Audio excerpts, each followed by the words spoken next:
All right, open up questions for Javontae Campbell. Javontae, I know it comes as a result of a tough loss, but you also broke your own single-season steals record today. You had broke your own record of 90 with 91. I mean, how does that feel for you? It feels good, but it would have been better with the win. It's a pretty tough one for you guys.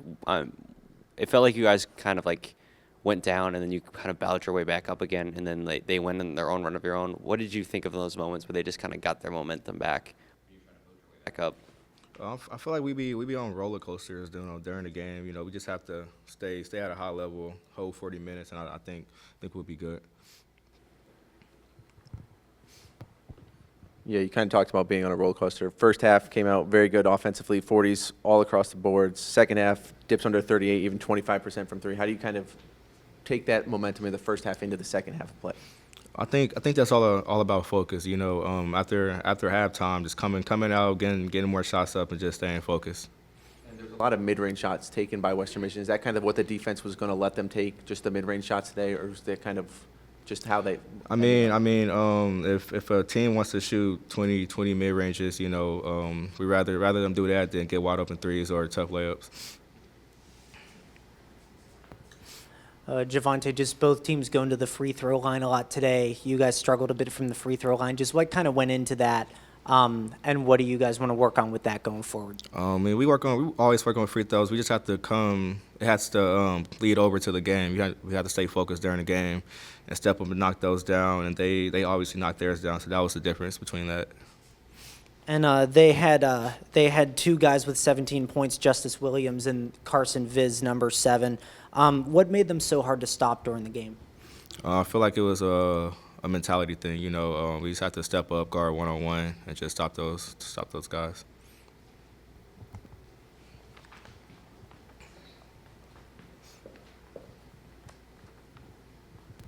Javontae, with there only being 2 games in the regular season left, what do you think the team's mentality needs to be, heading into those next 2 games? Win. Win practice Thursday, win practice Friday, come win Saturday, and then next week win all of our practices, and then win at Eastern. That's our mentality. Any more questions for our players? Okay, thank you. Thank you. Coach, if you'd like to start with an opening statement, we can open up for questions. Yeah, very disappointing performance. Not what we looked like in preparation for the game in any way, shape, or form.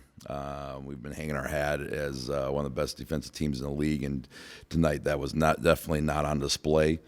We did, just so many effort things in terms of guarding the ball one-on-one, our technique things, I guess, probably more so, where we're turning our hips and letting guys drive and then helping where we shouldn't help. Very, very disappointing performance on that end of the floor, and then obviously on the offensive end of the floor, tips and layups, and we've got to finish shots and do a much better job at very basic things. Questions for Coach? Coach, I mean, it feels like a pretty common story this season when you guys, you go down and you kind of battle your way back up a lot during this game, and you get to 4 points, and then they just go on a run, and you guys have to work your way out of it again. What do you think goes into that for the team, and you keep kind of finding yourself in those situations where you have to find your way out of it or battle your way out of it? Yeah, I mean, we start out and both teams are scoring, but it's fool's gold. We're scoring, but we're giving up points, and we're trading baskets, and they make some tough ones. And when guys see the ball go through the net, you're in for a day. And then the lack of focus. I mean, we're talking about probably thousands of free throws in the last 2 days, because one thing that's not very hard on the body. So we put a lot of time on it, and we chart it, and then we come in the game to miss 11 free throws, and including a couple front ends of 101s is completely unacceptable. So we've got to get back to focus. These last 2 games of the regular season, what do you think the team's mentality needs to be, heading forward in the season as you guys approach the MAC tournament? Yeah, we've got to be gritty. We've got to get back to what we are, and that our identity's been on the defense end of the floor, and that has to be what our identity is, where we get out rebounded on our home floor, which is not a thing for us. We've got to do a much better job, getting our, not only just securing rebounds, but two-handing, and so we can get out in our break. And when we do get out on the break, we need to finish. So that's kind of just back to basics is our focus. There was a very big emphasis on this all-switching defense, leaving kind of Glover out behind the three-point line and getting Campbell down low. Kind of just talk me through what was the mentality of kind of having that in the last 2 games like that. Yeah, we didn't start that way, and our base defense was struggling in the first half. So the second half we went to more switching with Troy, and then also going small ball with Sam. We weren't particularly really worried about being impacted in the post. So we felt like we could have our length on some of their drivers more on top, and all in all, our bigs did a pretty good job on the perimeter. Reality is our perimeter defense, probably from the rest of our group, was not very good. And Goins gets in the first half, puts up 7 points, doesn't play the second half. Just kind of what went through that mindset? Really just because of what we needed to do defensively. We were really struggling, and they're making those mid-range shots. When Aiden's in the game, a lot of times we're in a drop coverage. And teams that start making those 15-footers against the drop coverage, it really puts we needed a lead so that we could kind of protect him a little bit more and then use his offensive prowess. But it was really just more so for the defensive coverages. Guys, what made E.J. Ryan such a tough player to stop in the first half when he was kind of shooting the lights out from mid-range and three? Yeah, I mean, we help off too much. We short close out on him. And, so he gets to see two go through the net, and then he hits a couple mid ranges that are semi-contested, and those are low percentage shots overall. But because you allow him to get a couple catch and shoots, it's it's frustrating. And you let him get a little confidence. So we've got to come out the gate and follow game plan and scout report way more with attention and take less gambles out there. It felt like you guys were very hot and cold today. You guys opened the second half pretty hot with scoring-wise, scored 6 straight points, and then you guys just kind of fell back into being sort of a cold shooting team. What do you think goes into those stretches for the team, like those long periods of just being cold from shooting and whatnot?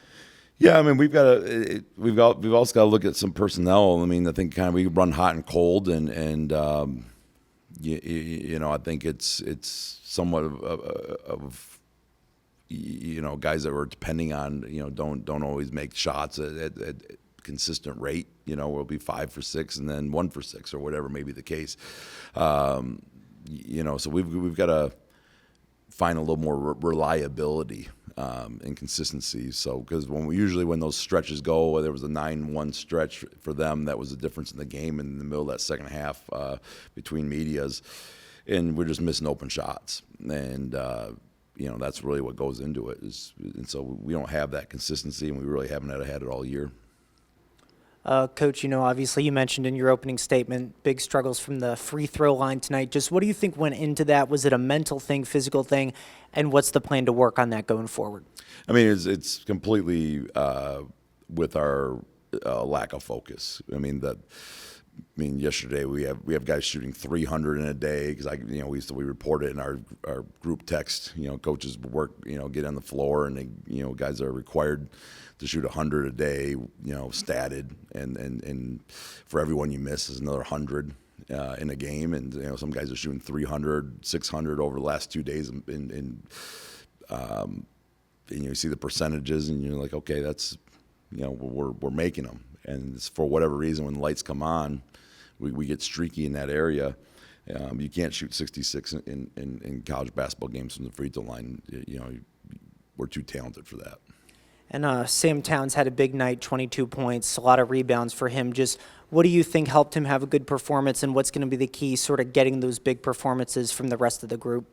Yeah, I mean, it has to be everybody across the board. And we can't have Sam have a good night tonight and then have someone else have a good night, but everyone else dips. So we can't have this roller coaster, particularly in the offensive end, because it's putting too much pressure on the offense to try to figure out, okay, who's performing tonight, and then you got to change your game plan on the fly, and it's getting us in trouble. Coach, we saw a couple Broncos come off the bench. Carson Viss with 17 points, Sherrod Barnes with 15, which totaled to 32 bench points for them. How do you, relay the message to your team to not only, focus on what they have at the starting five, but also worry about what's coming off the bench as well? Yeah, we give up 20 free throws to those guys. I mean, it just our ability to guard one-on-one on the perimeter was really, really poor. In the second half, they kind of slowed it down, just spread us out, and just exploited it. And we did some of our matchup zone, and we weren't really active in that first half, and we didn't want to rely on it. At some point, we got to draw a line in the sand, and guys got to, for the betterment of, if we're going to make any noise here in this next 2-3 weeks, it better be, where guys are buckling down, and we better sort out who can and who can't. And despite the loss, Javontae Campbell broke his single-season record of steals with 91. Do you have what goes into that? And then Javontae being such a good defender, and him setting a new record, obviously. Yeah, I mean, he's been such a pleasure to coach. I mean, he gives his all, and he's an all-effort guy, and so to have a record of that nature just kind of tells you how hard he plays. He gets his hands on so many balls, there's so many deflections, and impacts the game much more than just the steals. But hats off to him. He's a special defender in that way. Any more questions for Coach? All right, thank you. Thank you. Have a good night.